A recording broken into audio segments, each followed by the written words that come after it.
इस पूरी दुनिया में इतना अंधकार नहीं है कि वह एक छोटे से दीपक को भी बुझा सके। फिर आप क्यों हार मान रहे हैं? आपके भीतर तो असीमित क्षमताएं हैं। इच्छाओं का कभी अंत नहीं होता।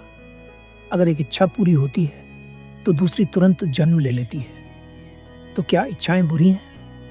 नहीं, इच्छाओं के कारण ही सिद्धार्थ से बुद्ध हुए।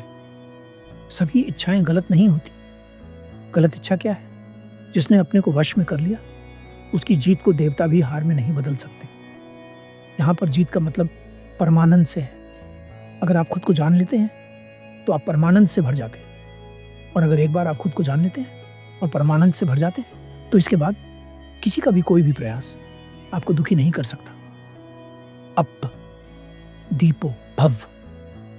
आपके जीवन में अभी इस क्षण में बहुत सारी चीजें होंगी जिन्हें याद करके आप अहंकार से भर सकते हैं। पर केवल एक चीज है जिसे सोचकर आप सच में खुश हो सकते हैं। वह है आपकी सांस, जो निरंतर चल रही है। अगर वह चलना बंद हो जाए तो कोई भी चीज जो आपके आसपास है, जिसके कारण आप अहंकार से भर जाते हैं, वे सभी चीजें किसी काम की नहीं रहेंगी। इस जीवन को आप तब तक नहीं जी सकते जब तक आपकी डोर आपके हाथ में नहीं होगी। आप देखिए, आपके जीवन की डोर किसके हाथ में है? आप किसके हिसाब से रहे हैं? तुम अपने क्रोध के लिए जो दंड पाते हो, वो दंड उस दंड के आगे कुछ भी नहीं है जो क्रोध खुद तुम्हें भीतर से देता है।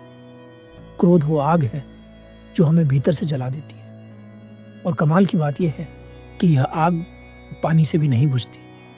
लोग प्रेम की ताकत जानते हैं, पर फिर भी पूरे जीवन घृणा और असत्य को चुनते हैं और पूरे जीवन दुखी रहते हैं। ऐसा लोग जानबूझकर नहीं करते। इसके पीछे सिर्फ एक कारण है, उन्होंने प्रेम और सत्य का स्वाद चखा ही नहीं है। अगर एक बार आप प्रेम और सत्य के स्वाद को चख लें तो आप इसे छोड़ नहीं पाएंगे। अगर तुम ये सोचते हो कि तुम महान नहीं हो तो एक बात हमेशा याद रखना, कोई भी व्यक्ति जन्म से महान नहीं होता, उसके कर्म ही उसे महान बनाते हैं। बुद्ध की एक बात हमेशा याद रखो। बुद्ध कहते हैं, जितनी क्षमताएं मेरे भीतर थी बुद्धत्व को प्राप्त करने की, उतनी ही क्षमताएं हर मनुष्य के भीतर हैं।